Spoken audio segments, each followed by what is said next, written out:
Bueno, muy buenas tardes a todos y para mí es un gusto hablar un poco sobre don Jaime Sabines, algo sobre su vida, su obra y otros recuerdos.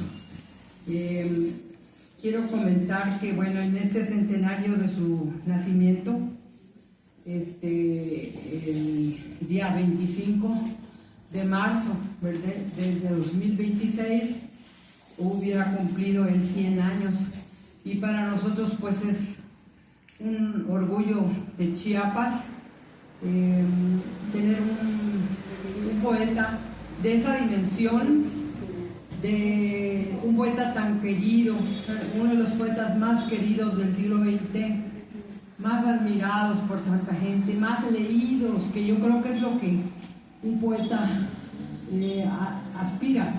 Decía por ahí Octavio Paz, que era como la contraposición de lo que es Jaime Sabines, que él aspiraba a por lo menos que a través del tiempo la gente recordara al menos un verso de él. Un verso, si saben, es una línea nada más. Imagina una persona tan erudita, con tantos libros como él, y con ese anhelo de querer pasar a la historia al menos con una línea, es decir, de un verso. Así que pues Sabines, él pasó a la historia de la literatura con muchos versos que la gente recuerda. Y yo he dado varias conferencias sobre Jaime Sabines, en donde he expuesto que Jaime Sabines, diríamos, como lo que yo más he manejado, es de que muchos afirman que él pues rehuyó lo retórico, que no era muy estudiado. Tienen esa idea porque algunos, incluso grandes críticos y estudiosos, han dicho que bueno, que lo ponen como al lado de otros autores que aparentemente son como, no quiero decir nombres, como más fáciles, como muy cotidianos. Y sí es verdad que él era muy cotidiano, porque él decía que lo importante era que el poeta viviera, y porque mientras no viviera de esa forma íntegra, tan apasionadamente como él decía, era muy difícil que pudiera expresar y transmitir, porque uno puede expresar muchas cosas, pero transmitir no es tan fácil el mensaje al lector, ¿no? Pero en realidad, pues, esta idea que se tiene de que él nació así, que es un genio, que así nació como por ósmosis, como si fuera algo que se dio, pues no es tan real, porque él fue un hombre que pasó por la universidad, estudió en la Facultad de Filosofía y Letras en la UNAM, y tuvo grandes profesores, entre ellos maestros muy destacados, y algunos hasta incluso que fueron miembros del Ateneo de la Juventud de México, que fueron puros personajes que la verdad eran muy notables, grandes sabios, que eran esos profesores, como eran antes los profesores, ¿verdad? Entonces Sabines pues, fue un experto en todo lo que fue este uso de la figura, y sí, realmente él conoció a profundidad todo eso. Y conoció pues estos secretos del arte poético, y los manejó tan bien que a veces para el lector resultan imperceptibles. Es decir, lo valioso de él es que no es muy obvio, porque si fuera muy obvio a lo mejor sería chocante. Decir, ay, solo está usando la anáfora, o solo está usando tales imágenes o tales cosas, y como que ya me chocó lo que estoy escuchando. En realidad, él pues no fue así su trabajo. Y él usó muchas figuras, y yo he hablado durante mucho tiempo, incluso en internet pueden buscar alguna conferencia que he dado sobre las figuras retóricas. Hoy no voy a tocar ese tema, Aquí, por ejemplo, en estas diapositivas pueden ver ustedes cómo utiliza el retruécano, la metáfora, la reduplicación, o cómo también, por ejemplo, usa la anáfora, el uso de la anáfora, en un solo poema que se llama Los Amorosos, es un análisis que yo hago de los amorosos, cómo usa los epítetos, cómo maneja la rima interna, ¿verdad? Cómo maneja las aliteraciones, la antítesis, y a la vez cómo va mezclando cosas como, por ejemplo, a veces hay antítesis, pero a veces hay paradoja. Y es decir, dentro de una misma hay otras figuras poéticas. Lógico, también hay algunas que son muy usuales por todos los poetas, como la comparación, por ejemplo, ¿no? Que es la que utiliza las partículas como, tal, etcétera, que son partículas comparativas. Pero también hay algo que a veces no se nota, que es la rima interna, ¿no? Que es algo como, porque la rima, cuando es al final, pues rápidamente la identificamos, pero cuando es interna, es a veces como ciertos sonidos que se van manejando dentro dentro del poema. Aquí vemos algunos otros sobre anáfora, para el paralelismo también que se da desde la poesía náhuatl, la poesía inca, la poesía maya, la literatura maya, todo eso se usó mucho también esa figura aquí en México en la poesía indígena y en Latinoamérica también. Y bueno, como digo, no voy a entrar en profundidad, nada más era para comentar que ya he trabajado yo mucho sobre esto. Aquí, por ejemplo, hay hipérbole, que las hipérboles no son más que exageraciones, ¿no? Y eso que dice vacíos, pero vacíos de una otra costilla, la muerte les fermenta detrás de los ojos. Tiene serpientes en lugar de brazos, son unas grandes hipérboles, ¿no? Porque son unas grandes exageraciones, ¿no? Pero eso, pues vean, también en las canciones populares encontramos esas hipérboles, porque la música, sobre todo la música popular, también tiene poesía, aunque sea una poesía popular, ¿no? Recordemos aquella canción que decía: quisiera abrir lentamente mis venas, mi sangre toda a tus pies. Es una gran hipérbole, ¿no? Y la gente dice: ay, es que es mi canción favorita. Pues sí, porque toda esa, la música popular también hace uso de todo esto, ¿no? Entonces, vean, hay muchos ejemplos y cosas que se pueden trabajar, no solamente en Los Amorosos, sino en muchas otras de las grandes y geniales poemas de Sabines, los grandes poemas de Sabines. Entonces su poesía no es una poesía que se crea tan fácil, ¿sí? No es una poesía, es una poesía de un hombre culto, de un hombre que conoció gracias a su padre, ¿verdad? Conoció muchísimos libros, ¿no? Comenzó por las 1001 noches y ya sabemos mucho su historia de él, ¿verdad?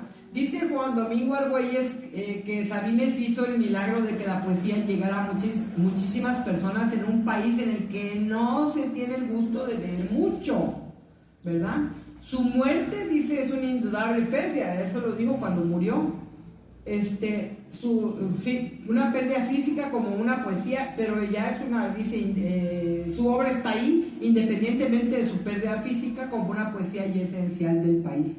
Es decir, para México no solo es, o para Chiapas, nuestro chiapaneco, pero para México también es el poeta mexicano por excelencia, de los poetas más queridos de México durante el siglo XX. Y bueno, Sabines decía que el poeta tiene que vivir, decíamos hace ratito, saber transmitir al lector sus emociones y sus pensamientos. Y es curioso, pero él contribuyó un poco a ese deseo de que se le apartara del artificio de la retórica. Porque dijo, por ejemplo, en una entrevista que le dio a José Casaonda Castillo, que fue otro escritor acá chiapanecos, él, refiriéndose a Octavio Paz, le dijo a José Casaonda: no me gustan los poemas en donde no se ve al poeta ni al hombre. Pura construcción, pura objetividad, sin mancha y sin rastro.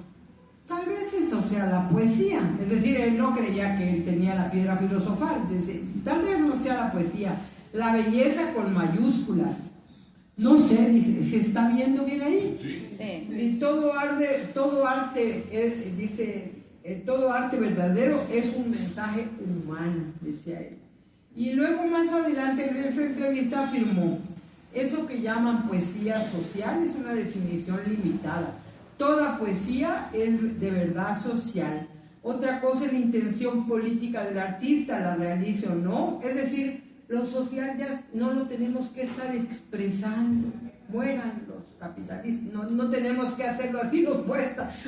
Pero en el fondo lo que escribe el poeta ya sabe, está implícito en lo que está diciendo, ¿sí? Entonces, realmente, dice él, otra cosa es la intención política del artista, dice Sabines. La realizo no, y creo que la realizo únicamente cuando es el producto de una vivencia y no una mera fórmula intelectual.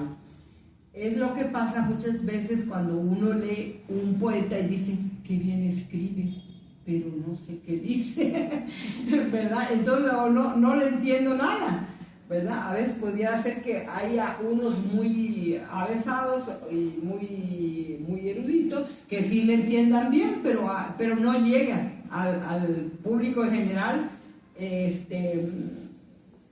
Como decía un poeta chino de la dinastía Tang, que él decía que él siempre le daba de leer a su empleada doméstica, que ahora se llama así, ¿verdad? Pero antes le decía sirvienta, a su sirvienta, le daba a leer sus poemas. Él era la primera persona que lo leía. Si lo entendía, lo conservaba. Si no lo entendía, lo desechaba. Era sabio. Es verdad que toda poesía parte de vivencias, digo yo, y que no es una mera fórmula intelectual. Sabines tenía razón. El conocimiento de la retórica pues no basta para ser un gran poeta. Es decir, hay que conocer la técnica. Es como el que conoce la técnica para pintar. ¿Pero qué va a pintar? ¿Qué va a pintar? ¿Qué va a expresar? ¿Qué va a comunicar? El poeta tiene que vivir y saber transmitir al lector sus emociones y sus pensamientos, porque la poesía es eso. Por eso las figuras poéticas se dividen entre poesías de dicción, que son lo que escuchamos, y figuras de pensamiento. Fíjense, eso no lo inventé yo, ya desde Aristóteles habían 80 figuras clasificadas, ¿verdad? Desde los griegos, que comenzó el estudio de la retórica, ¿no? Bueno, esto fue como una introducción en la que yo quise ponerles un poco de lo que yo he trabajado sobre los amorosos, sobre todo pensando en nuestros compañeros poetas visitantes, que quizás no hayan conocido un poco lo que yo he trabajado. Y qué bonito es encontrar, a veces en internet encontramos frases como esta que dice versos, dice, los amorosos juegan a tatuar el humo, hasta lo agradece uno que dice, ay, qué bonito lo adornó este verso, ¿verdad? El que lo hizo, y hasta uno lo quiere guardar por ahí en su teléfono o algo.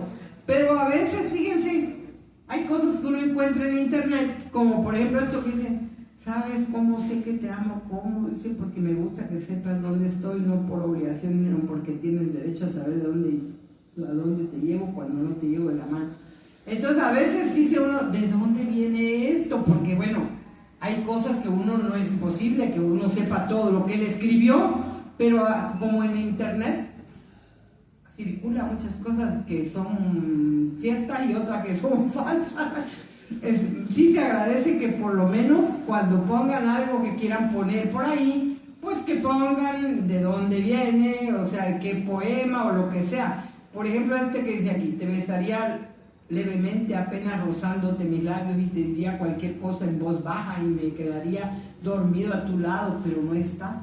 Viene de una carta a Chepita, viene de qué, de una entrevista, viene de un poema, lo dudo, no sé. Entonces uno se queda un poco con esa duda, pero eso es algo que le pasa, yo creo, a todos los escritores, ¿no?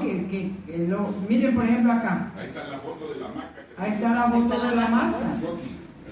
Este sí le puso Jaime Sabines cartas a Chepita. Sí le puso. Yo no vi las mujeres. Ajá.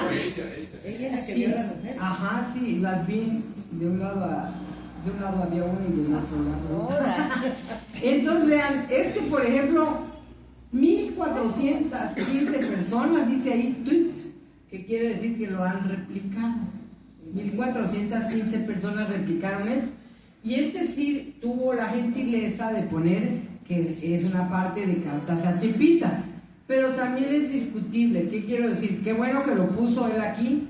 Es discutible porque pues yo no sé si Sabines autorizó que se publiquen las cartas a Chepita, así como también como Rosario no sabemos si haya dejado autorizado que se publiquen las cartas a Ricardo. Uno como investigador o como mortal, diríamos, nada más curioso, pues sí agradece que lo publiquen. Pero realmente recordemos que las cartas íntimas son algo que no siempre fue hecho con un afán literario, ¿no? Y por ejemplo, veamos acá, dice, porque te quiero linda, porque te quiero amor, porque eres distinta a todas las mujeres en tu cuerpo, en tu andar, en lo que eres para mis ojos, en lo que sugieres para mi corazón, quisiera estar junto a ti para decir sobre tu vida, te quiero, te quiero, te quiero, te quiero. Entonces vean, es muy distinto una carta personal que se envía solo por amor a una persona que se supone que solo va a leer esa persona, a que después resulta que ya es de todo el público en general, como sucede acá, ¿no? Hay otras cosas que a veces se queda uno pensando y dice, ¿será que lo dijo? ¿Dónde lo dijo? ¿Quién sabe si lo dijo? Aquí dice, también tiene 1415 tweets que lo han replicado. Dice, en general, si a una mujer le gusta un hombre o si a un hombre le gusta una mujer, tarde o temprano sucede lo que tiene que suceder. A ver, ¿quién cree que Yo digo que no. Yo también digo ¿No? que no. Y pues fíjense que en el fondo yo digo que sí. De verdad.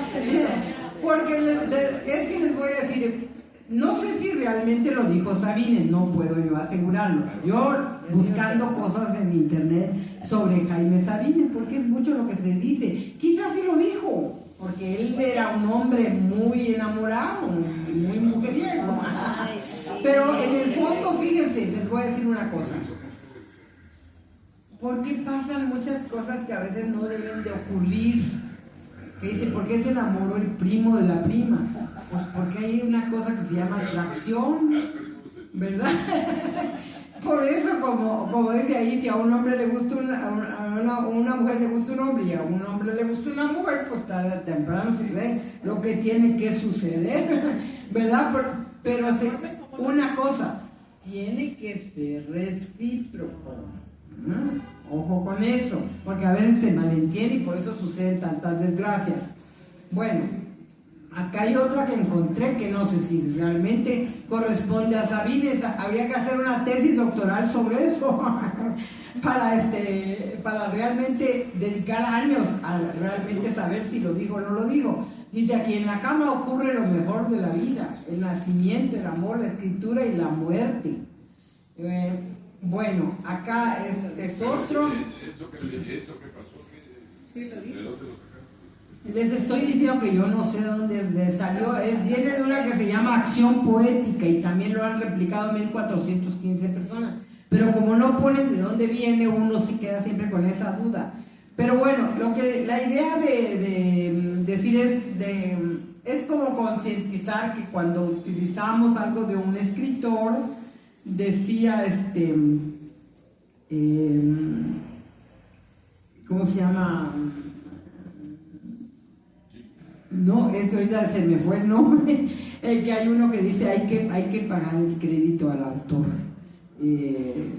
Humberto Eco decía eso, y es una cosa que yo trabajaba siempre en el doctorado con mis estudiantes, porque y más ahora, imagínense, con la inteligencia artificial, pues ya hay que pagar el crédito al autor, es decir, lo que nos que estaba queriendo decir, que hay que citar Hay que citar, hay que poner quién lo escribió, ¿no? ¿Quién lo escribió? ¿De dónde salió? ¿Cuál fue la fuente? ¿No?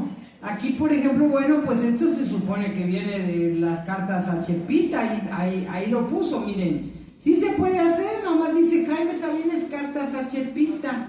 Y ya dice, bueno, perdóname porque te quiero así, perdóname porque este amor me mata, o porque este amor te matará diariamente a mi lado. Es decir, no, quizá no estaba hecho con un afán tan purista o tan literario, sino más bien extraliterario, ¿verdad? Y bueno, y así como eso encontramos infinidad de una serie de material proveniente de la obra literaria de Jaime Sabines, y bueno, algunos sí son muy conocidos, ¿verdad? Dice, no es que muera de amor, muero de ti. Pues ¿quién no se acuerda de eso? ¿Verdad? Ahí, bueno, pues quizás está obvio que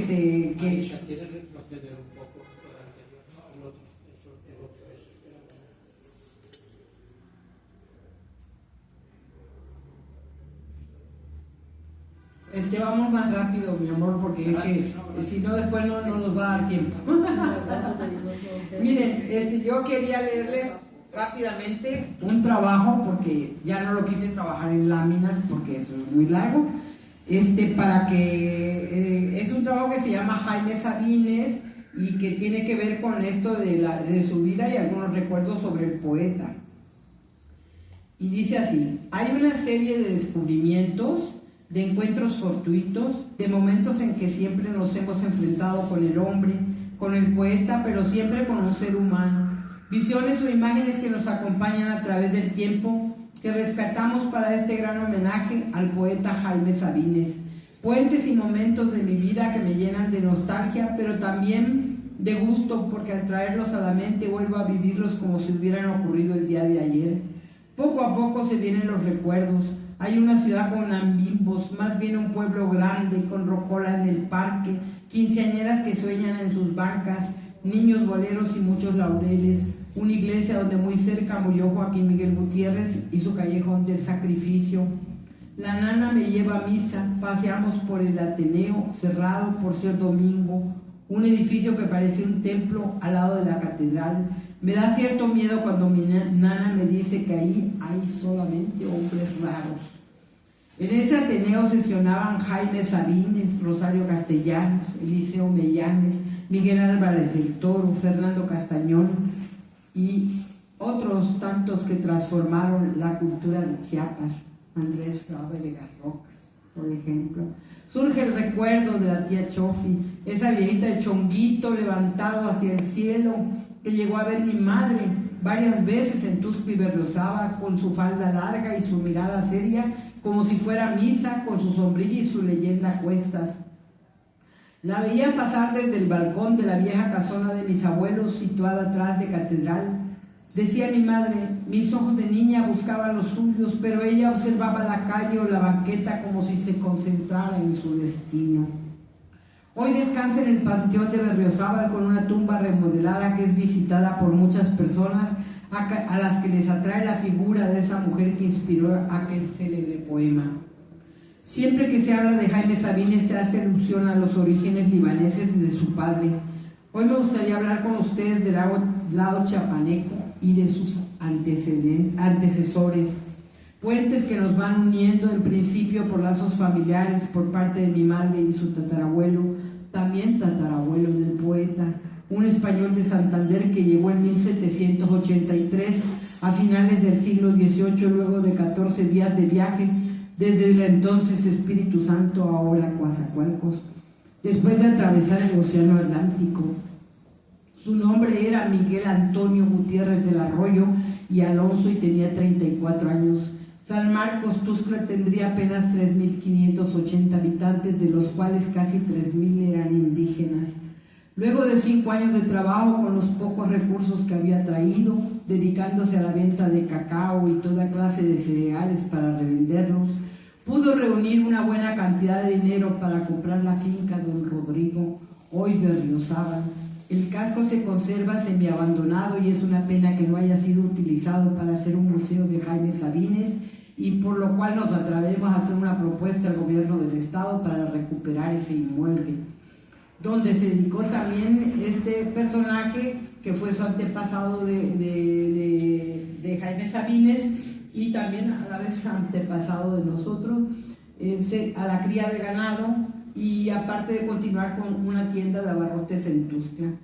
Fundó así el rancho Don Rodrigo. Miguel Antonio tuvo varios hijos y uno de ellos fue el bisabuelo de Jaime Sabines. Entre los hijos de Miguel Antonio, el segundo fue don Joaquín Miguel Gutiérrez. Según tengo entendido, tío abuelo de Doña Luz, pero según otros, en entrevista, por ejemplo, hecha al poeta, por Hernán Becerra Pino, y abuelo también dicen de Doña Luz. Hay algunos que dicen que fue abuelo de Doña Luz en algunas entrevistas, y de acuerdo también a Carlos Zaresca. Entonces unos dicen que fue su tío abuelo, otros dicen que fue su bisabuelo, ¿no? Su bisabuelo de Jaime Sabines. Por otra parte, me gustaría señalar que Joaquín Miguel Gutiérrez es un héroe de Chiapas, perseguido cobardemente por el partido clerical y conservador. Él luchó por la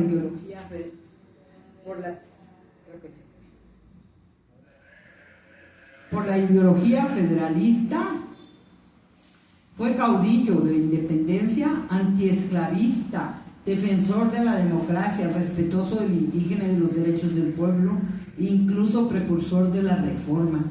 Quizá por eso un indígena conmovido en llanto fue el que prestó su cotón.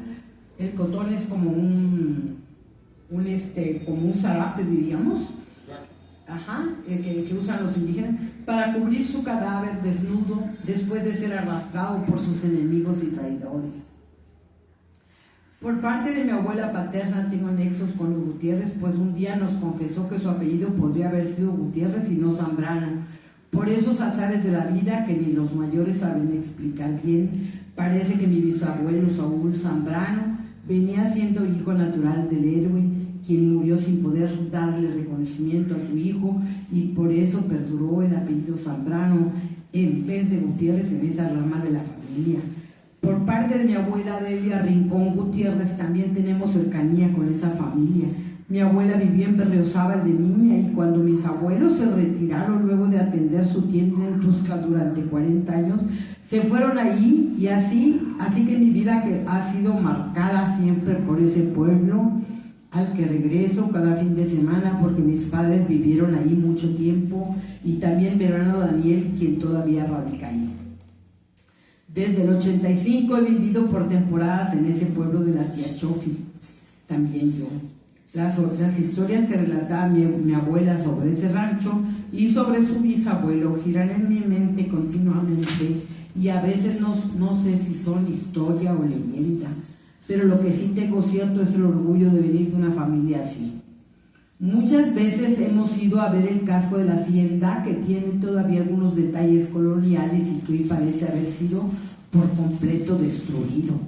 Con relación a Jaime Sabines y la familia Gutiérrez, que tanta descendencia tuvo después, habría que aclarar que el tatarabuelo de Jaime Sabines se casó con una señorita de sociedad de nombre Rita Quiteria Canales, hija de un catalán, José Canales, y de Josefa Espinosa, mitad criolla y mitad mestiza. Otra de las anécdotas que mi madre contaba en pláticas de sobremesa al relatar cómo mi tía Margot Rincón Coutinho era que ella, cuando tenía como unos 12 o 13 años, pedía permiso de ir a la lomita y llevar a mi madre a jugar papalote. La lomita es un cerrito que hay aquí cerca. Ahí vivía Sabines, ¿no? Y entonces mi madre, una chiquilla entonces, iba pues a jugar papalotes con la tía Margot, mientras don Jaime echaba novio con la tía Margot. Noviazgo de juventud que no pasó a más. Alguna vez dijo Jaime Sabines que esa época fue la época más feliz de su vida, cuando vivía en la lomita, porque sembraba y se sentía en el campo. Hoy ya eso está en medio de la ciudad. Tuscla era un mundo tranquilo, muy tranquilo, sin violencia. Nuestra ciudad, decía él, estaba llena de luz y de paz. Un pueblo generoso con costumbres extraordinarias que ya no se ven desde ahí. Mi familia vivió siempre muy cerca del mercado, primeramente enfrente del mercado viejo, al lado de la cantina El Perico, donde tuvieron su primer tienda de abarrotes, y luego sobre la Segundo Oriente, a 3 cuadras del Mercado Nuevo, mis padres. Mi madre pasaba por la tienda El Modelo, ¿sí?, que era la tienda de telas que puso él cuando se vino de México de estudiar allá letras. Se tuvo que venir de forma muy intempestiva y aquí pues tuvo que encargarse ya de una familia que empezó a hacer su familia y puso esa tienda, que era primeramente, creo, de su hermano. Esa tienda era de su hermano, y ella dice que lo veía despachar tela o parado fuera de su tienda cuando nosotros éramos unas niñas muy pequeñitas, pero yo conservo mucho la memoria de cosas que incluso yo siempre me extrañé de eso. Yo decía, ¿cómo me acuerdo de cosas de los cuando tenía 10 años, cuando tenía 2 años? No sé por qué me acuerdo, pero ahora que tengo una nieta de 3 años, y todavía no cumple 3 años, pero ya hasta habla un poco inglés, entonces digo, algo hay que queda por ahí de la memoria, ¿verdad? No es tanto de que se me olvida todo. Pero yo no sé por qué, pero yo tengo ese recuerdo de la tienda, del Modelo, y yo recuerdo un hombre grande, con ojos verdes, que a mí me impresionaba, sus cejas, su delicadez y su mirada. Yo no sabía quién era, pero me impresionaba. Parecía que era alguien muy diferente a todos los demás. Mi madre, María Luisa Silver Rincón, era muy tímida y nunca platicaba con él, y mucho menos le comentaba que por parte de su madre era familia.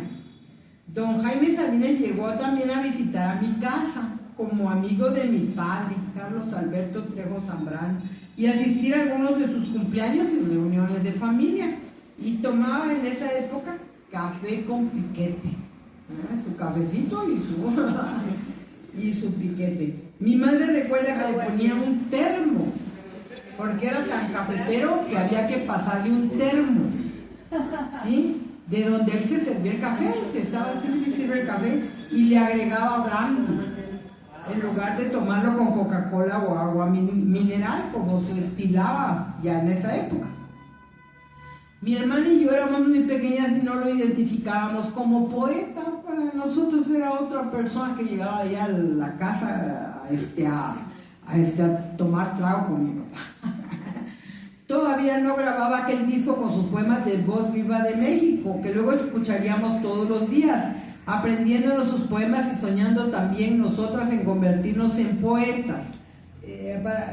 Esto de que él llegaba, yo no lo recuerdo. Era mi madre la que no me lo contó a mí. Yo no lo recuerdo que ella diga, pues sí, aquí le hacía yo su termo. Ella me lo contó. No lo recuerdo. Esa parte yo no lo recuerdo porque yo no lo identificaba como poeta, no lo identificaba. Socorro y yo ya escribíamos desde los 13 años y la lectura de su obra fue determinante porque nos llegaba más que la de otros poetas, aunque ya habíamos leído a Vallejo, Darío, Neruda, García Lorca, Edgar Allan Poe y muchas novelas clásicas. Fue gracias a mi padre que coleccionó sus poemarios desde los primeros que tuvimos el feliz acceso a sus libros, considerados muchos inencontrables y marginales. Esos libros siempre fueron leídos una y otra vez en familia, con los amigos, en recitales y en la intimidad de los libros que se tienen siempre en el buró. Otros momentos especiales con Jaime Sabines los viví una noche en que me encontré con Raúl Garduño en el parque y me invitó a una fiesta. Como mi padre me prohibía la amistad con Raúl, porque yo era más joven y él era muy bohemio, ¿verdad? Y yo no pedí permiso, sino que me fui de pinta. La reunión de poetas intelectuales se dio cita en la Segunda Oriente, Primera Oriente con Callejón, con Primera Sur con Callejón, no, Segunda Sur con Callejón Oriente. Llegué con Raúl, que me esperaba en esa esquina, y fue la primera vez que pude platicar con Jaime Sabines. Yo era una joven de 19 años y apenas comenzaba a tallerear mis poemas con Raúl Garduño, con el que a veces me reunía en el restaurante Flamingos. La casa donde se hacía la reunión estaba en una zona popular a una cuadra del mercado de Tuxtla Gutiérrez. Don Jaime Sabines sentado en una hamaca, usual en los corredores tuxtlecos. De cada lado, unas lindas muchachas, admiradoras que estaban encantadas de conocer su poesía, o de conocer más bien al poeta. Él platicó toda la noche, como sabía hacerlo, sobre la poesía. Mientras en la reunión los asistentes charlaban con él, echaban trago al por mayor, se leían poesías y se hacían preguntas a don Jaime, que era considerado siempre como una autoridad en materia poética por los intelectuales ahí reunidos.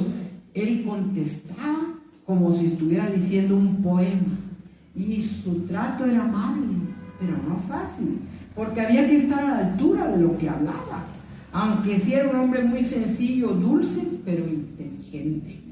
Me impresionó en esa ocasión, como siempre lo haría a través de mi vida. No me atreví yo a comentar mucho. El hecho es que no tenía ningún reparo por expresar libremente su parecer, y eso me encantó, además de la profundidad de sus pensamientos y la claridad con que él los expresaba. Nunca terminaré de agradecerle a Raúl Garduño que él haya sido quien me presentó a don Jaime, aunque yo ya lo conocía desde pequeña, pero él no me recordaba, o yo no lo recordaba a él, o no me identificaba a mí también como poeta.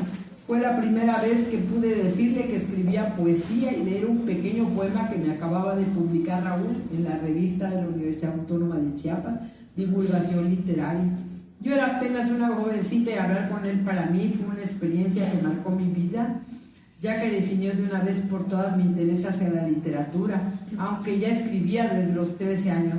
No tenía muy definido realmente a qué si me quería dedicar a este oficio o si solo era una afición de juventud, como la tienen muchos que escriben, movidos por los enamoramientos, por los noviazgos pasajeros tan comunes a esa edad. Luego lo vería una vez más en una reunión similar, pero en San Cristóbal de las Casas, en compañía de Raúl Garduño, Joaquín Vázquez Aguilar, Ámbar Paz, Pancho Álvarez y algunos otros intelectuales de San Cristóbal. El ambiente era un poco más bohemio, con algo de hipismo, que siempre, nunca faltaba allí en San Cristóbal, ¿verdad? Con tantos extranjeros que siempre han vivido allá, que nos hacía sentir con una mayor sensación de libertad y nos daba la impresión de vivir algo mágico. La casa donde se llevó a cabo de manera informal, porque fue casual, era una casona tipo colonial que nos hacía remontar a otra época. En esta reunión alguien cantaba y luego se leían poemas. Fueron momentos muy agradables de convivencia con el poeta, o mejor dicho, con los poetas.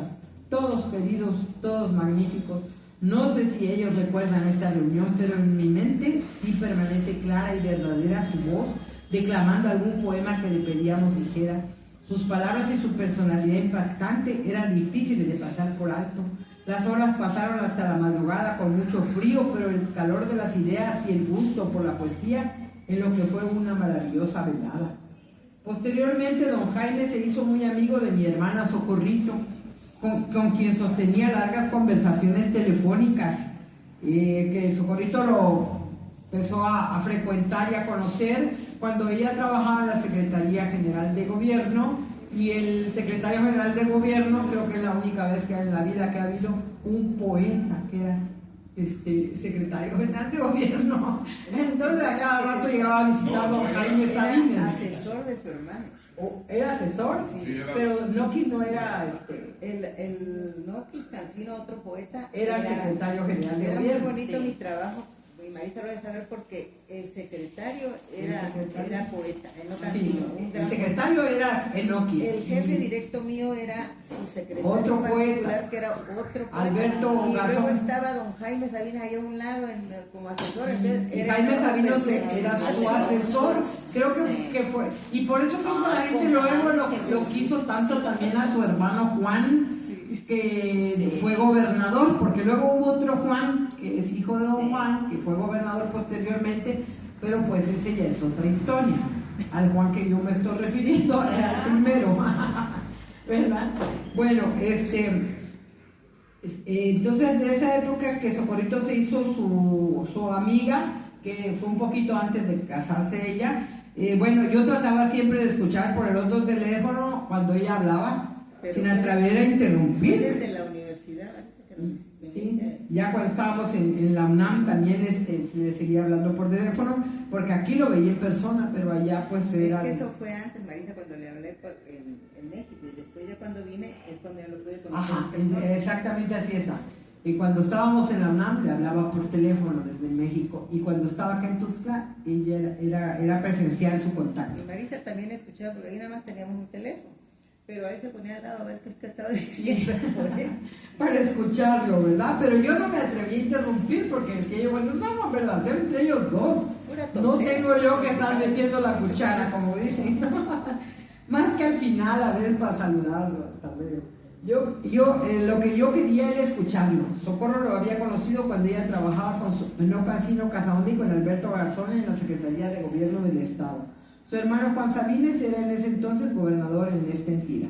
Nuestra amistad se estrechó aún más a partir de que se le nombró jurado de un concurso, porque varios amigos en común, Violeta Pinto, Margarita Becerra Pino, Roberto Villa Martínez, Octavio Silven y mi hermana Socorro, tenían un grupo cultural llamado En Busca de la Silueta de la Sombra.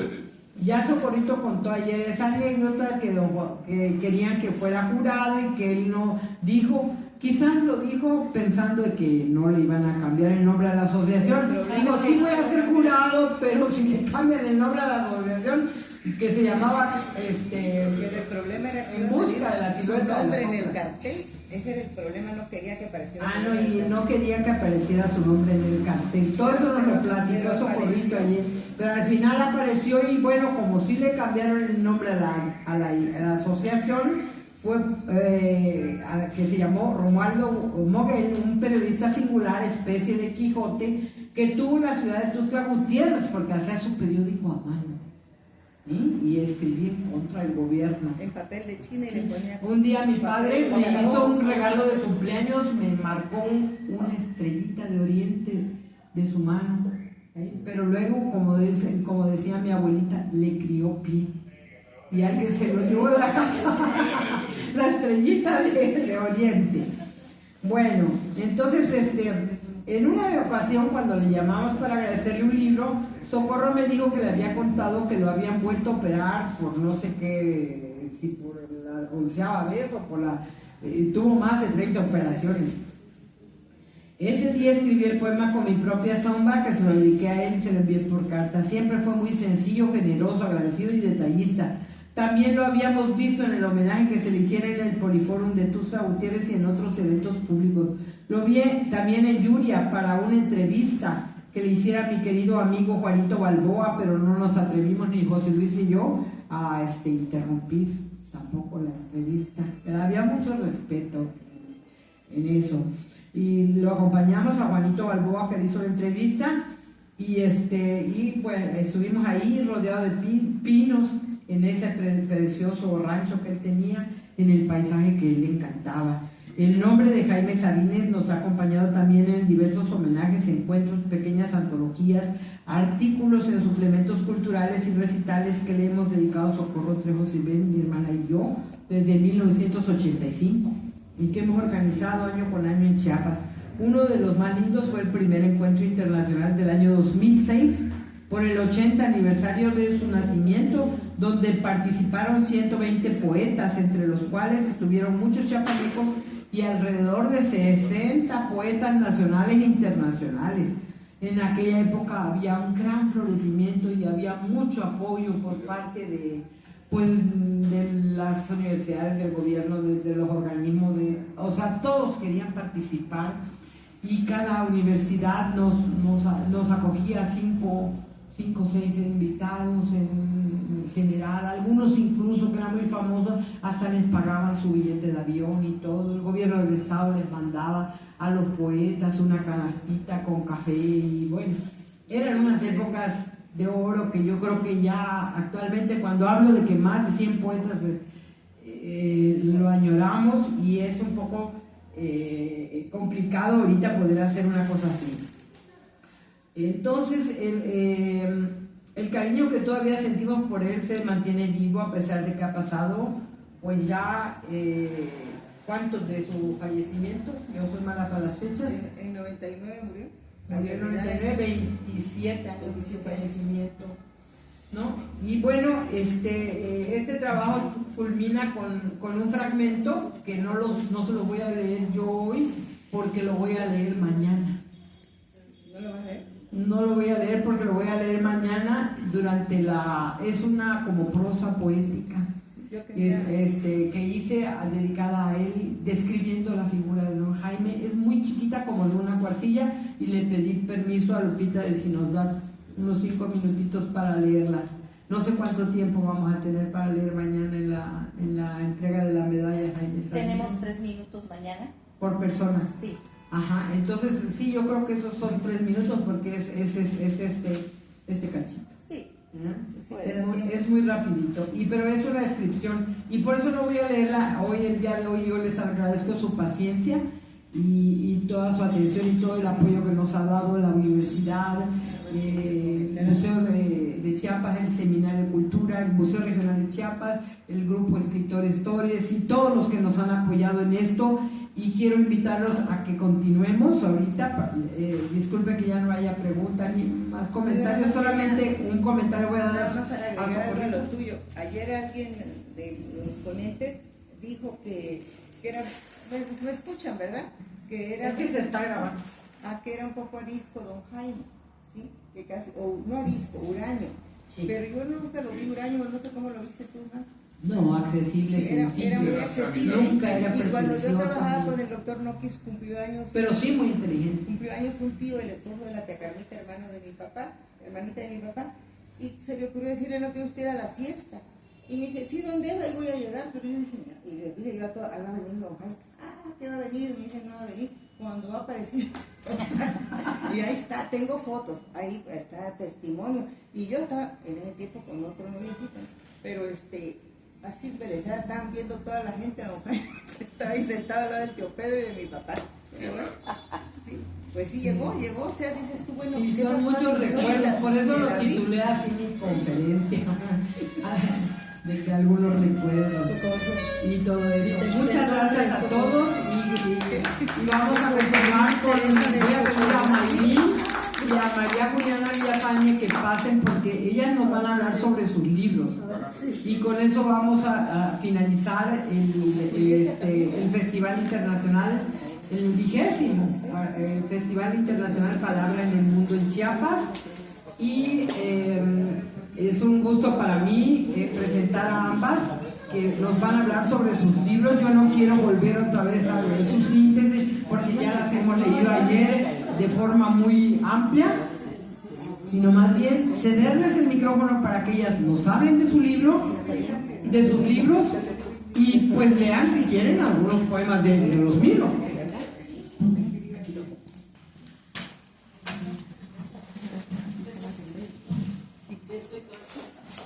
¿Y quién van a presentar nada más ellas dos o qué?